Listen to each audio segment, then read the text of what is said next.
تمام تعریفیں اللہ سبحانہ و تعالیٰ کے لیے اور درود و سلام اللہ کے رسول حضور محمد مصطفیٰ صلی اللہ علیہ وآلہ وسلم۔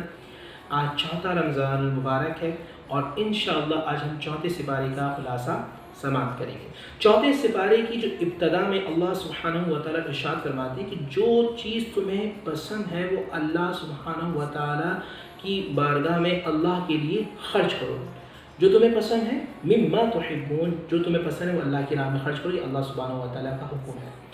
یہود نے اپنے اوپر خود ساختہ اونٹ کا گوشت حرام کر رکھا تھا۔ نبی پاک صلی اللہ علیہ وآلہ وسلم جب اونٹ کا گوشت کھاتے تھے، دودھ استعمال کرتے تھے، تو یہود نبی اسلام پر اعتراض کرتے تھے، تو جواب میں پہلے رکوع کے اندر اللہ سبحانہ و تعالیٰ نبی پاک صلی اللہ علیہ وآلہ وسلم کا دفاع فرما رہا ہے اور فرما رہا ما حرم اسرائیل علی نفسہ، بنی اسرائیل نے خود اپنے اوپر حرام کر رکھا تھا اونٹ کا گوشت، اللہ نے اس کو حرام نہیں کیا۔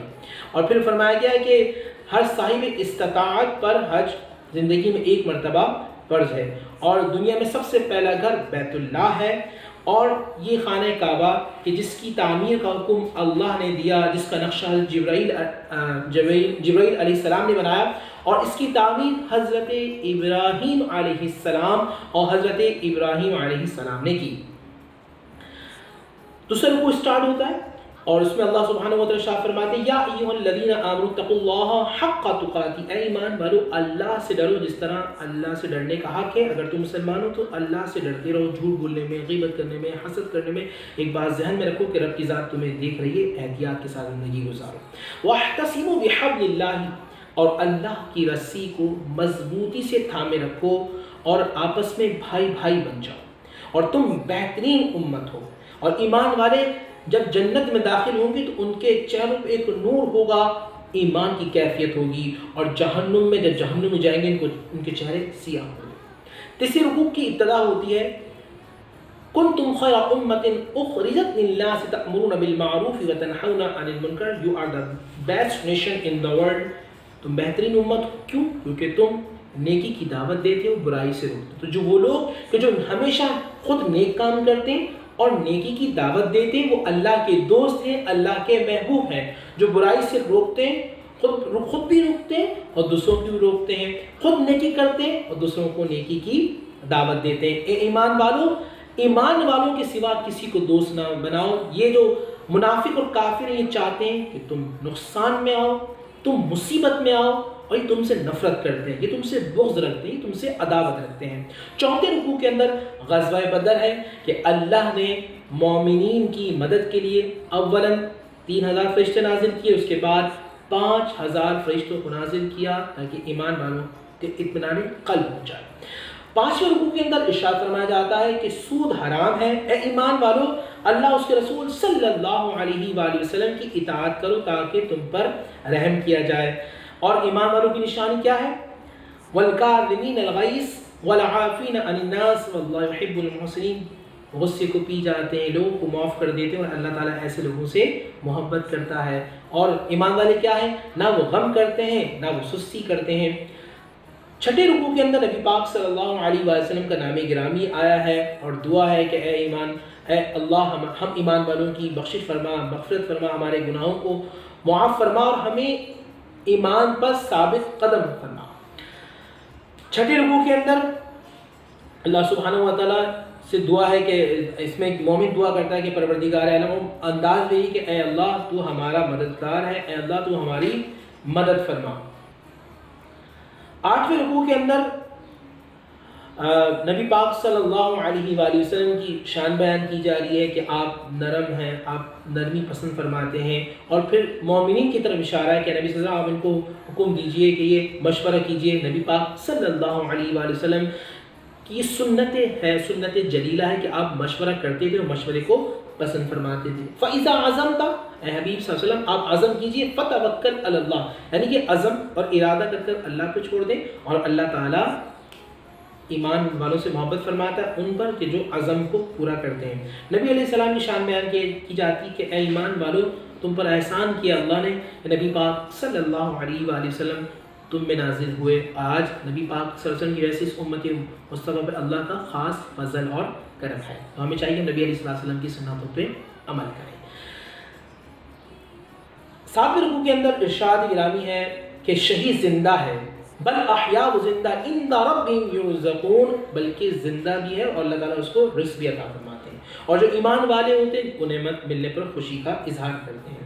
9ویں رکوع کے اندر، اس پورے رکوع کے اندر صحابہ کرام رضی اللہ تعالی عنہ کی شان بیان کی جاتی ہے۔ 10ویں رکوع کے اندر بتایا جاتا ہے کہ بخیل وہ ہیں کہ جو مال کی ہوس کرتا ہے، وہ کبھی بھی غنی نہیں ہو سکتا، وہ کبھی بھی خوش نہیں ہو سکتا کہ جو مال کا حریص ہو، حرص رکھتا ہو، بلکہ غنی تو وہ ہوتا ہے جو کماتا ہے، اللہ کے لیے خرچ کرتا ہے، اللہ کے لیے۔ اس رکوع میں بیان کیا جاتا ہے کہ مال والوں کا، کہ جو لوگ اللہ کے بندوں کو تکلیف دیتے ہیں، ضرورت مند کو نہیں دیتے، اللہ کا مال اللہ کے بندوں پہ خرچ نہیں کرتے، یہ مال ان کے گلے میں توق بنا کے ڈالا جائے گا۔ موت کا ذائقہ اٹل ہے، وہ ہر مومن کو چکھنا ہے۔ 11ویں رکوع کے اندر دعائیں ہیں، اور اللہ کا ذکر کرو، بیٹھ کر، کھڑے ہو کر، اگر بیمار ہو تو لیٹ کر اللہ کا ذکر کرو۔ جنت کا تذکرہ ہے 11ویں رکوع کے اندر، اور پھر مومنین کی شان بیان کی جاتی ہے۔ مومن وہ جو صبر کرتے ہیں، مومن وہ ہیں جو استقامت رکھتے ہیں، مومن وہ ہیں جو اللہ کے دشمن سے لڑنے کے لیے ہر وقت تیار رہتے ہیں، مومن وہ ہیں کہ جو اللہ کا خوف رکھتے ہیں، احتیاط کے ساتھ زندگی گزارتے ہیں۔ سورہ نساء 12واں رکوع شروع ہو رہا ہے۔ سورہ نساء مدنی صورت ہے، اس کا جو موضوع ہے وہ رشتہ داروں کی اہمیت ہے، یتیموں کے حقوق ہیں، ازواج کی تعداد ہے، وراثت کے اعمال ہیں، اعمال صالحہ اور قتل کی مذمت، معاونت بیان کی گئی۔ ابتدا کے اندر ارشاد فرماتا ہے، اے لوگو تم نفس واحدہ سے پیدا کیے گئے ہو، اللہ سے ڈرتے رہو، یتیموں کو مال اور اچھا مال یتیموں کا لے کر اپنا برا مال ان کو نہ دو، یہ بہت بڑا گناہ ہے۔ اب مردوں سے بات کی جا رہی ہے۔ آج مرد جو ہیں وہ اٹیکنگ پاور میں ہوتے ہیں، ہمیشہ اٹیک کرنے کے حوالے سے بیوی کو خوفزدہ رکھتے ہیں، میں 4 کر لوں گا، تو ان کو بیان کیا جا رہا ہے 2 کرو، 3 کرو، 4 کرو۔ اگر تمہیں خوف ہے کہ عدل نہیں کر سکتے، اللہ تعدلوا فواحدہ، تو بس 1 کرو، روک دیا ہے، کثرت کی بات نہیں کی گئی، اور مہر خوشی سے ادا کرو، اور جو بیوقوف ہیں ان کا مال لے کے، ان کا اچھا مال لے کے ان کو برا مال نہ دو، اللہ سبحانہ و تعالیٰ اس کو ناپسند فرماتا۔ یتیموں کے حوالے سے خاص طور پہ یتیموں کا مال نہ کھاؤ۔ 13ویں رکوع میں ارشاد فرمایا جاتا ہے کہ لڑکوں کے 2 حصے ہیں اور لڑکیوں کا 1 حصہ ہے، باپ کا جو ہے وہ 6واں حصہ ہے، ٹھیک ہے جی، بیوی کا 4تھائی ہے، اگر اولاد نہیں ہے، اولاد ہے تو پھر 8واں حصہ ہے، شوہر اگر اولاد ہے تو 4تھائی، اولاد نہ ہے تو پھر آدھا حصہ ہے، وراثت کے احکام ہیں۔ 13ویں رکوع کے اندر بیان کیا جاتا ہے کہ جلدی توبہ کرو، اور جن سے نکاح حرام ہے، وہ ماں ہے، وہ بہن ہے، وہ خالہ ہیں، وہ پھپھو ہیں، وہ تمام جدات ہیں، بھتیجی ہے، بھانجی ہے۔ پھر اس رکوع میں بیان کیا جاتا ہے کہ 2 بہنوں کو ایک ساتھ نکاح میں جمع نہ کرو، ایک ساتھ نکاح نہ کرو۔ اسی طرح ساس سے نکاح حرام ہے، بہو سے نکاح حرام ہے، پوتے کی بیوی سے نکاح حرام ہے، نواسے کی بیوی سے حرام ہے، خالہ بھانجی کو ایک ساتھ نکاح میں جمع نہیں کر سکتے، بھتیجی بھانجی کو، اور رضاعت کے رشتے بھی حرام ہیں۔ دعا کرتے ہیں کہ اللہ تعالیٰ اس قرآن کے صدقے میں ہماری مشکلات کو دور فرمائے، جو کرونا وائرس ہے اس کو ختم فرمائے، امت مصطفیٰ پر رحم فرمائے، جو بیمار انہیں صحت کلی عطا فرمائے، جو بے اولاد ہیں انہیں صاحب اولاد فرمائے۔ اے اللہ ہماری تمام پریشانی کو دور فرما، آنے والا وقت ہم سب کے لیے باعث خیر فرما، ہمارے رزق میں خوشحالی عطا فرما۔ ربنا آتنا فی الدنیا حسنہ وفی الآخرۃ حسنہ وقنا عذاب النار۔ صلی اللہ محمد وآلہ وأصحابہ اجمعین، لا الہ الا اللہ محمد رسول اللہ۔ جی ناظرین، آپ نے 4تھے پارے کا خلاصہ سنا، اور یقیناً اب جب آپ پڑھیں گے 4تھا پارہ تو آپ کو پتہ ہوگا کہ آپ کیا پڑھ رہے ہیں، کیونکہ آپ کو تھوڑا بہت تو سمجھ آ ہی گیا ہوگا، ظاہر ہے۔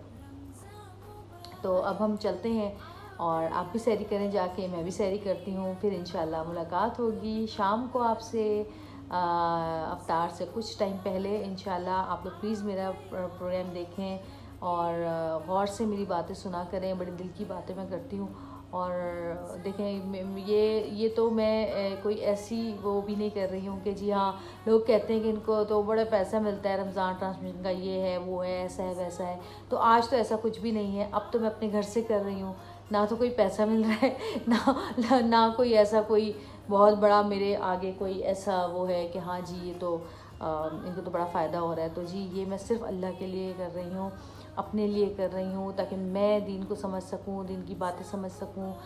جتنے بھی ہمارے پاس علماء حضرات بہت ہی محترم جو آتے ہیں, وہ ہمیں جو باتیں بتاتے ہیں, میں یہ نہیں دیکھتی کہ مجھے اچھی بات بتانے والا کون ہے. میں یہ دیکھتی ہوں کہ اچھی بات جو ہے وہ اس پر میں عمل کر رہی ہوں یا نہیں کر رہی ہوں, اس میں کتنی صداقت ہے, کتنی سچائی ہے, اور اس میں عمل کر رہی ہوں کہ نہیں کر رہی ہوں. آپ لوگ بھی بس یہی دیکھا کریں. چلے آپ مجھے اجازت دیں, سحری کریں. انشاءاللہ شام کو آپ سے ملاقات ہوگی. میرا پروگرام دیکھنا نہیں بھولیے گا. اللہ حافظ.